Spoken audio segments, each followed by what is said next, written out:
Do you believe in aliens? I mean, really think about it. With billions of galaxies and countless planets out there, is it really possible that we're the only life in the entire universe? But here's an even bigger question. Could humans have been made by aliens? Some people imagine advanced beings visiting Earth millions of years ago, building pyramids, teaching early humans, maybe even creating us from scratch. Now, instead of jumping straight to, aliens must have made us, there's another angle worth exploring. Why has evolution been so controversial in the first place? To understand that, we need to travel back to 1859. That was the year Charles Darwin published On the Origin of Species, a groundbreaking book arguing that all life on Earth evolved through natural processes.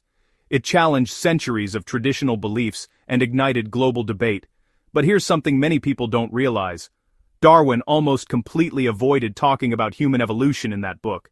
He probably knew it would be explosive, so he kept it vague. The closest he came was a single careful sentence near the end. Light will be thrown on the origin of man and his history. And that's it. No details, no bold claims, no diagrams. He never explicitly said that humans evolved from earlier species. However, Darwin did believe it, but he saved that argument for 1871 when he published The Descent of Man. In the book, Darwin laid out his argument that humans evolved from some lower form and share a common ancestor with other animals. Even so, Darwin admitted that his theory had gaps, especially in the fossil record.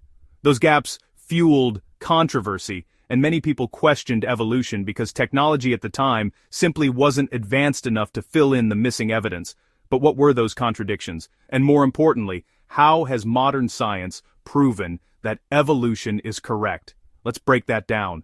To understand why fossils were once seen as a major problem for evolution, we first need to look at the Earth. Since Earth formed, it has gone through 4 major geological eons. The Hadean eon marks the birth of Earth, when the planet was extremely hot, dominated by volcanic activity, and frequently bombarded by meteorites, with no life present. Next is the Archean eon. Oceans form, and the first life appears, tiny bacteria living in the sea. The atmosphere has almost no oxygen. Then comes the Proterozoic eon. Oxygen starts to build up, complex cells evolve, and the first multicellular life emerges. Finally, the Phanerozoic eon, the age of visible life. Dinosaurs roam, mammals rise, and eventually, us. Now here's the key point. The last eon, the Phanerozoic eon, makes up only about 12% of Earth's entire history. Yet, almost all the visible fossils, plants, animals, shells, bones, come from this short slice of time. So for a long time, when scientists looked at the fossil record, it seemed like complex life appeared suddenly, right at the beginning of the Phanerozoic, around 540 million years ago. This moment is known as the Cambrian explosion, a time when life on Earth suddenly became incredibly diverse. In a relatively short geological period, many major animal groups appeared in the fossil record, introducing most of the body plans we still see in animals today. Even Darwin himself admitted that this apparent suddenness was a serious problem for his theory, because evolution is expected to occur gradually over long periods of time. But here's what Darwin didn't know at the time. Before the Cambrian, during the late Proterozoic eon, there was the Ediacaran period, when life on Earth was already becoming complex. In 1946, Australian geologist Reg Sprigg found the Ediacaran fossils, filling a key gap Darwin couldn't explain. These fossils revealed the existence of the soft-bodied organisms, which lived millions of years before the Cambrian period. Today, the Ediacara biota are recognized as the oldest known fossils of complex life ever discovered on Earth. Preserved in the rocks of the Flinders Ranges of South Australia, they represent the earliest evidence of complex life on Earth and provide an understanding of the early evolution of life. During this time, life was mostly microscopic and soft-bodied organisms like bacteria and algae that lacked hard parts, making them difficult to fossilize. Fossilization only happens under very specific conditions, like rapid burial, low oxygen, and mineral replacement, and these were often missing in Precambrian environments. Even when fossils did form, the rocks preserving them are extremely old and have been heavily altered by heat, pressure, and tectonic activity over billions of years. So what once looked like a sudden explosion of life is actually the result of early life being soft and microscopic, combined with poor preservation conditions and intense geological processes, factors that explain why Precambrian fossils are so rare. Life didn't appear overnight. It had been evolving quietly for hundreds of millions of years, hidden from view. A similar problem emerged in the 19th century. If humans evolved from ape-like ancestors, where were the fossils? For a long time, the fossil records seemed to show a gap between chimpanzees and humans. This absence of transitional fossils caused confusion and heated debate. That changed in the 20th century. Over the last 100 years, scientists have uncovered more and more transitional early human species, and the picture became clearer. Human evolution began around 7 million years ago, when the human lineage split from that of chimpanzees. Over time, more than 20 early human species, known as hominins, emerged. In modern taxonomy, hominins include modern humans and all our extinct human relatives after this split, clarifying that, although we share a common ancestor with chimpanzees, chimpanzees themselves are not hominins. Most hominins eventually went extinct for different reasons, while only a few contributed to the ancestry of modern humans. A major breakthrough came in 1924 when anatomist Raymond Dart discovered the Tong child in South Africa, the first fossil to clearly sit between apes and humans. This fossil showed a mix of ape-like and human-like features, including clear evidence of upright walking. Although controversial at first, later discoveries confirmed Dart's conclusion and, for the first time, strongly suggested that human origins lie in Africa. The 4 colors are used to visually group different stages and branches of human evolution.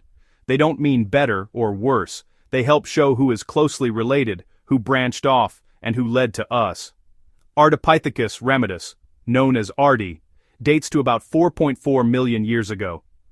Ardi shows a mix of tree climbing abilities and early walking traits, pushing the roots of human evolution further back in time. Australopithecus afarensis, known as Lucy, is one of the most complete early human fossils ever found. Living about 3.2 million years ago, Lucy had a small, ape-like brain, but her pelvis, legs, and knee joints clearly show that she walked upright. This discovery revealed a crucial insight into human evolution. Bipedalism evolved long before large brains. This conclusion is further supported by the famous Laetoli footprints, which preserve the tracks of upright walking hominins moving across volcanic ash millions of years ago. Paranthropus, often called Nutcracker Man, were robust hominins with massive jaws and teeth adapted for heavy chewing. They represent a specialized side branch of human evolution rather than a direct ancestor of modern humans. Homo erectus appeared around 1.9 million years ago. With a larger brain and advanced tool use, it became the first hominin to migrate out of Africa, spreading into Asia and beyond. Human evolution wasn't a sudden leap. It was a long, complex journey, and fossils tell that story. But what about DNA?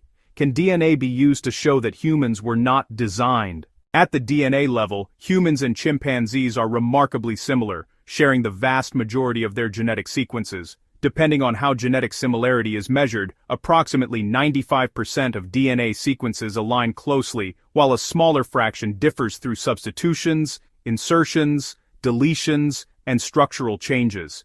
Continued genome sequencing will refine these figures further, but sequence similarity alone does not tell the whole story. Some genetic differences have profound biological effects, while others have little or no functional impact. Moreover, even identical DNA sequences can behave very differently. They may be expressed at different levels, in different tissues, or at different stages of development, due to differences in gene regulation rather than sequence itself. Now here's where the evidence becomes much more definitive. Humans have 23 pairs of chromosomes, while chimpanzees have 24. If humans and chimps share a common ancestor, how could the numbers be different? The answer lies in human chromosome 2. Scientists discovered that human chromosome 2 was formed when 2 ancestral ape chromosomes fused together. So how do we know this fusion really happened? First, telomeres. These are repetitive DNA sequences found at the very ends of chromosomes, acting like protective caps, similar to the plastic aglets at the end of a shoelace. Their role is to prevent chromosome ends from wearing down, and most importantly, telomeres belong only at chromosome tips, not in the middle. But when scientists examined human chromosome 2, they found telomere sequences right in the middle of the chromosome. That's a huge red flag. The only way this makes sense is if two chromosomes fused end to end, preserving their original telomeres at the fusion point. Scientists also showed that if you add the lengths of chimpanzee chromosomes 2A and 2B together, they correspond closely to the size of human chromosome 2. The same is true for the banding patterns along the chromosome arms. The pattern on human chromosome 2 mirrors the pattern seen on the long arms of chimp chromosomes 2A and 2B. Second, there's the centromere. Every chromosome requires one active centromere, which is a specialized DNA region that links the sister chromatids and anchors the chromosome to the cell's machinery so it can separate correctly during cell division.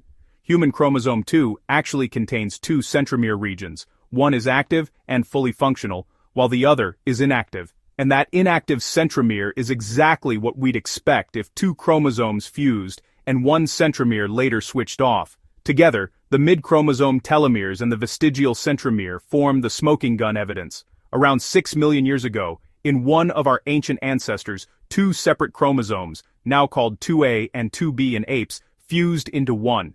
The first individual who carried this fused chromosome could still reproduce normally, and over many generations, it spread through the population and became fixed in every human today. Human chromosome 2 is like a fossil written in DNA, a permanent record of a fusion event that happened after our lineage split from other apes. And it stands as one of the most elegant and powerful confirmations of our shared ancestry with chimpanzees. So when we look back across deep time, from the Ediacaran seas to the rise of early humans, a clear picture starts to form. Fossils show life experimenting, changing, and branching long before we existed. Transitional skeletons bridge the gap between apes and humans, step by step. And in our own DNA the story continues, a chromosome fusion written into every cell, quietly reminding us where we came from. Evolution isn't just an idea in textbooks, it's a journey recorded in rocks, bones, and even in us. And the more we learn, the more astonishing our story becomes.